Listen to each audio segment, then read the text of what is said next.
Sakit betul hati itu, sampai saya benci bapak saya. Kenapa diantar saya di sini? Ustadz Nazri datang di Luang Legar. Bapak saya cakap, ada sudah Ustadz Nazri, marilah jumpa Ustadz Nazri.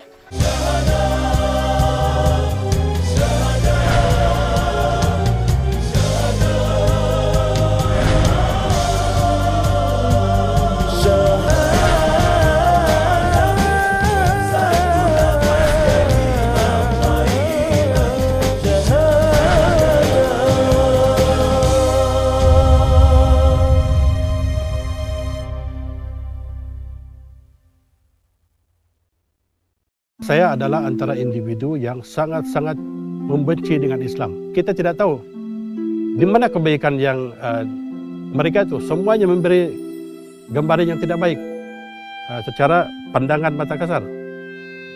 Itu antara yang menyebabkan saya rasa benci.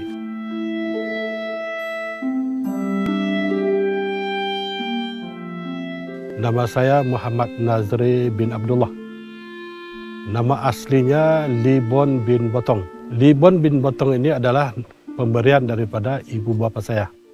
Karena di waktu itu, kedua ibu bapa saya merupakan bukan Islam, penganut kepercayaan moyang. Kepercayaan moyang ini adalah tidak ada agama lah, yang kalau di sini dipanggil sebagai pagan. Lahir dalam keadaan ibu bapa seorang petani yang hanya bergantung kepada sawah padi dan membesar di kampung yang terpencil tanpa jalan raya, elektrik dan semua kemudahan yang ada. Lebun Botong atau nama Islamnya Muhammad Nazri Abdullah merupakan anak jati kampung Salim Mandut Tandek dalam daerah Kota Marudu di negeri Sabah. Sebuah perkampungan yang cukup indah dengan gunung ganang berdiri megah. Di masyarakat kami ini dia masih ada sistem bertukar barang. Misalnya saya bawa barang, sama ada beras ataupun buah-buah. Kemudian kita akan bertukar barang kepada pihak yang punya misalnya ikan, kue dan apa-apalah yang boleh kita tukar senilai dengan beras tadi. Kebencian itu karena saya melihat tidak ada keadilan. Misalnya satu gantang beras kita bagi, mereka bagi ikan yang tidak sama nilai dengan sepatutnya. Dan dia bagi ikan yang kecil. Kadang-kadang yang sudah busuk. Jadi saya berfikir di situ, kenapa tidak berlaku keadilan di situ? Jadi di situlah saya rasa benci dengan sikap mereka. Dan apabila saya mengerti dan faham mereka itu Islam, kebencian kepada Islam itu semakin menebal. Karena dalam setiap hari itu urusan kita dengan mereka kan. Karena kita punya beras, mereka punya ikan, mereka punya kue dan sebagainya. Jadi kita ke tamu, bertukar dengan barang-barang yang ada. Kurangnya maklumat menyebabkan Muhammad Nazri mempunyai tanggapan yang salah dan benci tentang Islam semasa dahulu. Perasaan ini semakin menebal apabila ada orang Islam yang melakukan kemungkaran di hadapan anak kecil yang berjiwa besar ketika itu. Pada tahun sekitar 80-an, di kampung kami ini, satu serikat balak yang kira besar, yang sebelum itu tidak pernah kita lihat. Mereka menerokai kawasan hutan kami. Dan disitulah segala mesin itu datang yang tidak pernah kita lihat. Segala lurenya, segala mesin-mesin yang besar lah, kita tidak tahu lah apa nama-nama itu. Dan di kalangan mereka itu ada Islam. Kebencian kita di situ karena apabila tiba pesta muda misalnya, mereka itu sama-sama dengan kita berpesta. Kita main dadu, mereka juga lebih kuat main dadu. Jadi kita tidak tahu di mana kebaikan yang mereka itu semuanya memberi gambaran yang tidak baik. Semakin membesar meningkat remaja, persepsi salah ini terus tular dan meningkat dalam dirinya. Ini merupakan kesan dari tiadanya maklumat yang tepat tentang Islam dibekalkan kepadanya ketika itu. Apabila saya berpeluang masuk ke sekolah menengah, sekali lagi saya terhambat dengan tata cara kehidupan mereka. Kita hidup di asrama, Kemudian dibagi makan minum oleh kerajaan. Asrama yang disediakan tuh untuk orang-orang yang jauh. Berlaku satu ketika, bila kita lihat mereka sekumpulan daripada yang tinggal di asrama itu dibagi makan yang sangat-sangat baik dan yang tidak kami nikmati. Mereka ada air, mereka ada buah, mereka ada kuih, dan kita tidak ada. Jadi satu perkara yang kita tanya, kenapa tidak adil? Sedangkan kita sama-sama tinggal di asrama. Dan rupa-rupanya mereka itu berpuasa. Kesalahan di sini adalah mereka, Islam yang ada di situ, tidak beritahu kepada kami, mereka itu berpuasa. Dan itulah tata caranya bagi mereka yang berbuka puasa. Jadi kebencian itu lagilah meluap-luap, sehinggalah sebutlah Islam, sebutlah masjid dan surau, dan bagilah gambaran apa-apa tentang Islam, saya memang tidak suka. Kebencian yang semakin meluap-luap itu juga terus marak apabila keinginan beliau untuk belajar tentang Islam tidak mendapat ruang yang diinginkan. Perkara ini terus menyemarakkan lagi api kebencian kepada agama Islam oleh penama Lebong Botong ketika itu.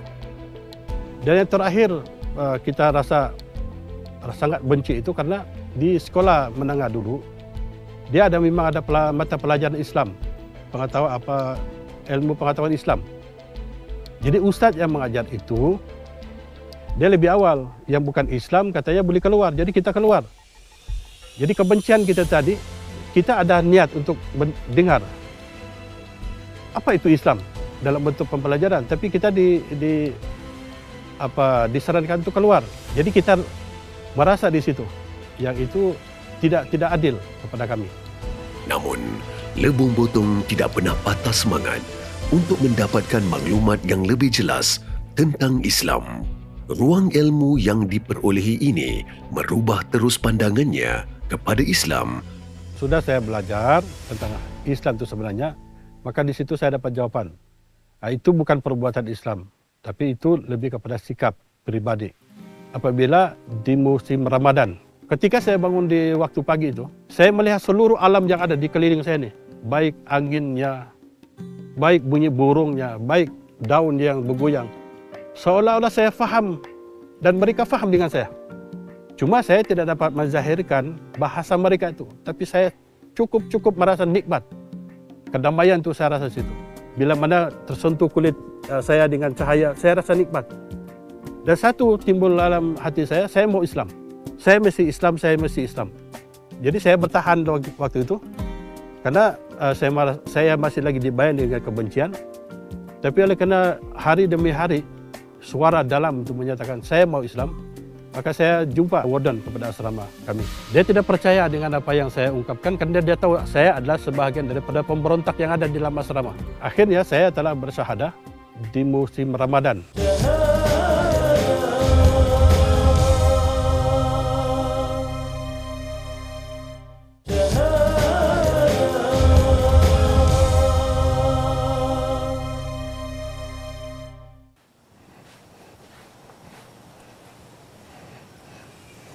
Kakak, kita jumpa Ustadz dulu, kita bincang-bincang.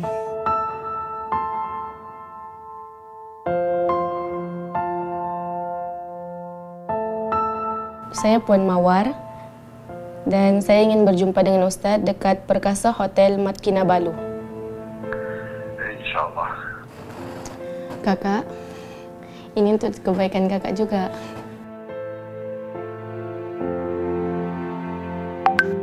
Assalamualaikum Ustadz. Waalaikumsalam warahmatullahi wabarakatuh. Saya Puan Mawar yang tadi call Ustadz. Ya. Boleh kita berbincang di luar Ustadz? Ya, sila. Saya tidak mau lama. Kakak, cobalah duduk dulu di madrasah sekejap. Tuh kawan-kawan, gembira saja.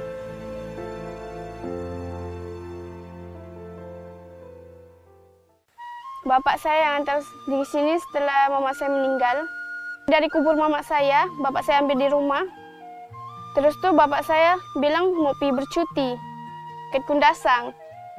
Saya tidur, tidak lama tuh saya bangun, saya nampak madrasah nih sudah. Lambang madrasah nih. Jadi saya jumpa Ustadz Nazri itu, Ustadz Nazri cakaplah, kau pergi sini mau jadi orang apa? Mau jadi orang baik, saya cakap. Tidak hanya bergelar saudara baru, setelah syahadah, Muhammad Nazri yang dahulunya anti kepada agama Islam, kini berubah 100%.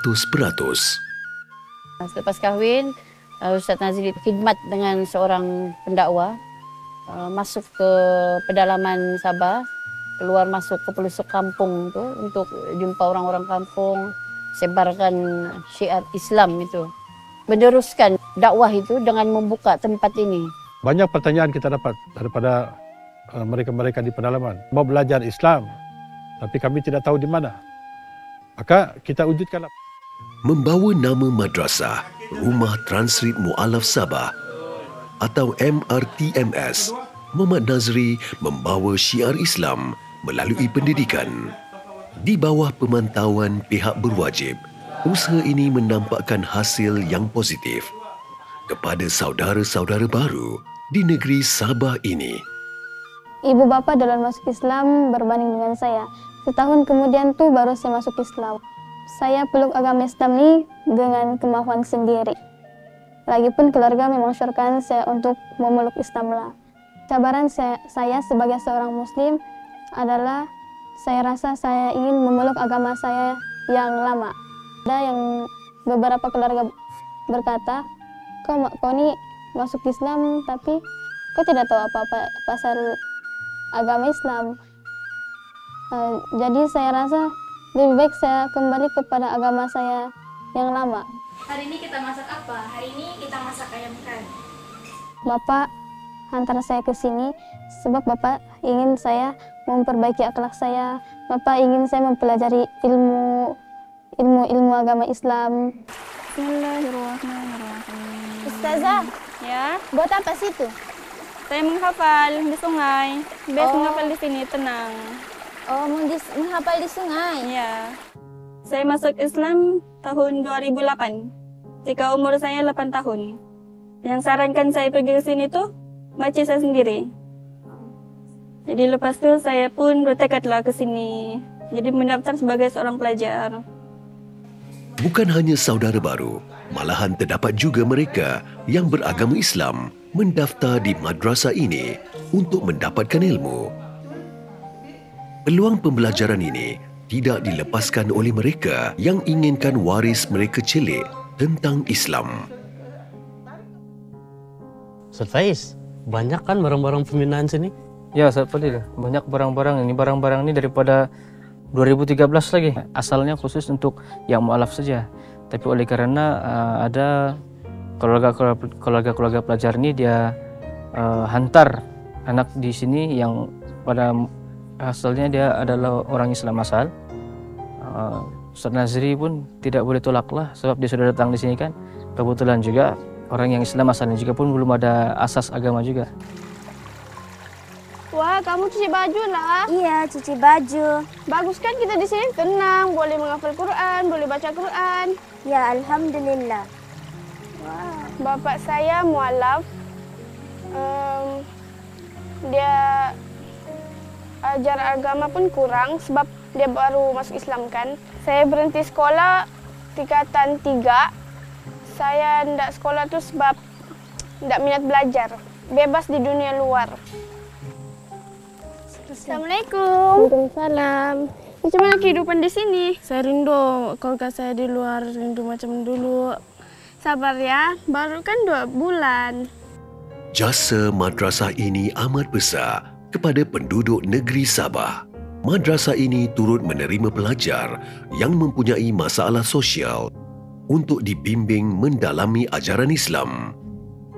Oh, Ustaz Faiz, banyak pula ni kan katil sini. Ya, Ustaz Sarmil, alhamdulillah. Ini katil ada penumpang dari luar bagi, kita jagalah untuk kesedaran pelajar. Oh, alhamdulillah, syukur kepada Allah.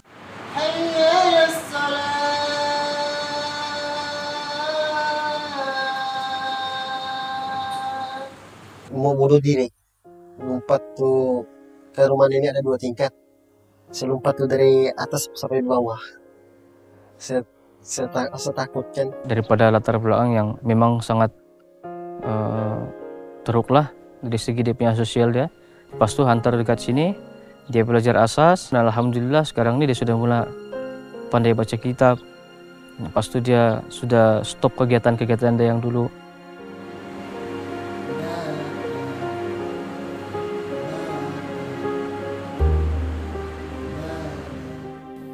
Pakcik bilang sama saya, dia bilang posisi antar kau di madrasah lah, dia bilang di Ranau.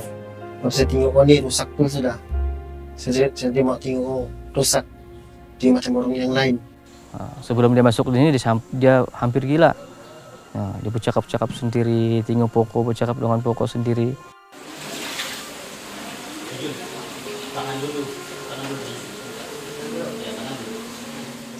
Diajar ilmu agama, alhamdulillah dia sudah pulih. Asas penubuhan madrasah ini oleh Muhammad Nazri berdasarkan pengalaman lalu akan keinginan beliau untuk belajar agama Islam. Madrasah ini memudah cara pendaftaran pelajar tanpa memerlukan apa-apa ujian kemasukan atau apa-apa kelulusan. Cukup sekadar ingin belajar sahaja. Lihat Gunung Kinabalu ini sebagai saksi penubuhan madrasah sebagai tanda cinta kita. Ustaz Nazri dulu dia tempat ini suasana dia begitu sebab dia ikut pengalaman dia dulu tahu. Bila dia sudah masuk Islam tu dia tidak tempat untuk belajar. Tandik tu kan Kota Marudu tu dia majoriti bukan Islam. Ustaz Nazri itu orang ketiga di kampung dia yang memeluk Islam. Masa tu dia orang ketiga, yang lain tu masih pagan. Jadi bila begitu dia berfikir tahu, dia berfikir tiada tempat, dia tiada tempat untuk belajar yang senang, yang tidak perlu kelulusan, yang tidak perlu itu ini untuk belajar. Bagi dia itu perlu, sangat perlu, terutama untuk mualaf. Dan oleh sebab yang Islam pun memang tidak tahu, dia masuk jugalah.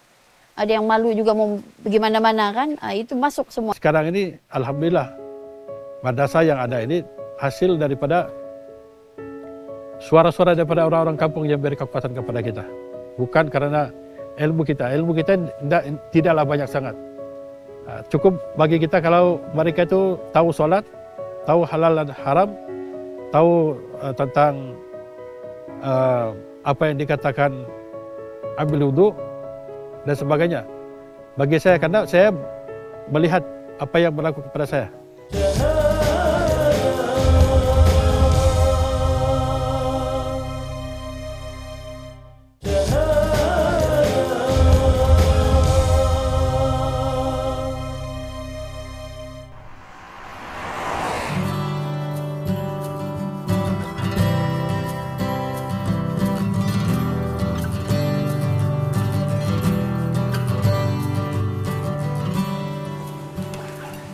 Selamat pagi Tuan, ini Ustaz dari madrasah ingin letakkan tabung ini ke kafe Tuan untuk membuat minta derma.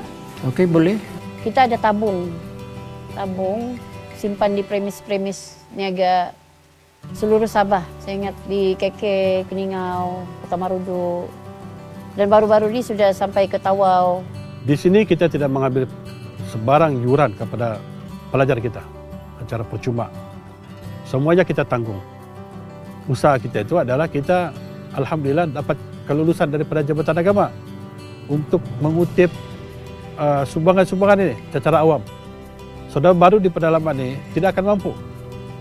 Jadi bila begitu kita semua buat keputusan, tidak perlu kita minta dan kita tidak minta. Mau percuma. Saya pun terkejut sebab madrasah sebelum ni berbayar. Sebulan tu kena bayar 130 bulanannya. Jadi saya masuk di sini tu saya sediakan semua duit apa semua kan, yuran dia semua sediakan. Tibanya di sini ingat kan ada bayaran ke? Tidak, kosong. Terkejut. Saya tetap berpegang sebagaimana yang saya yakini sebelum ini, bahwa setiap manusia ini ada rezeki. Misalnya tabung-tabung infaklah kita hantar. Ini sebahagian daripada yang membiayai makan minum mereka.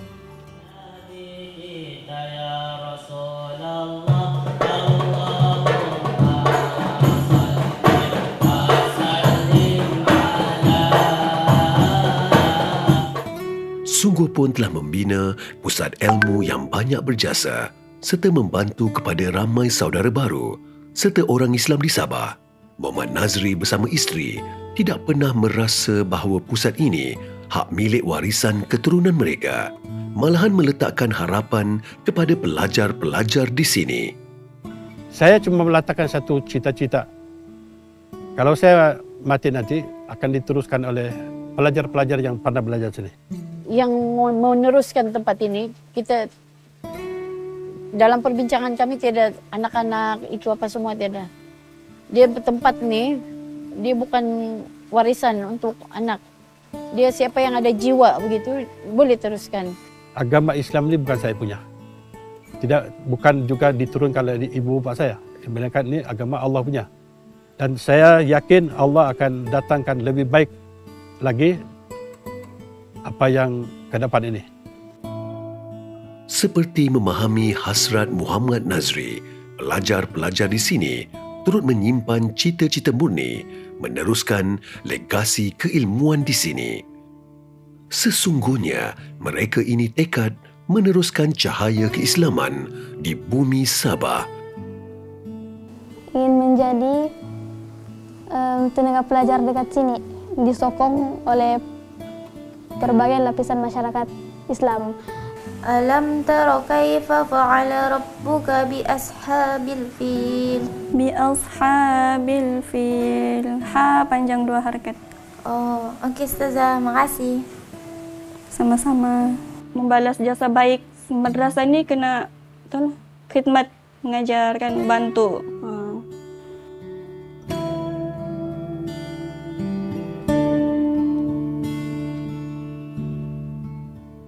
Mau bagi sumbangan, mau tolong-tolong ustazah, khidmat lah.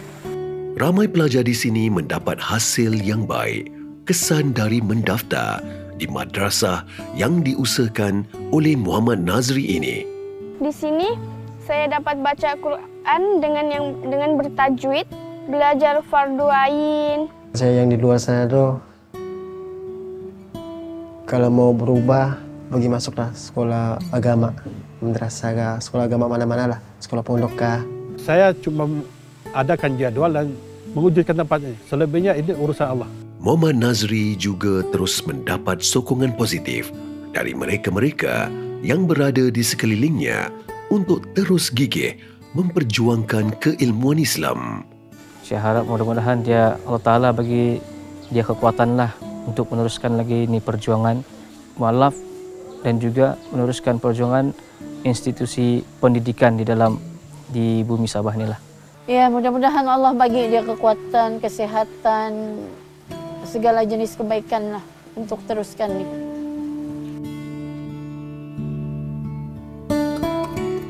Muhammad Nazri turut optimis dengan madrasah dan syahadanya.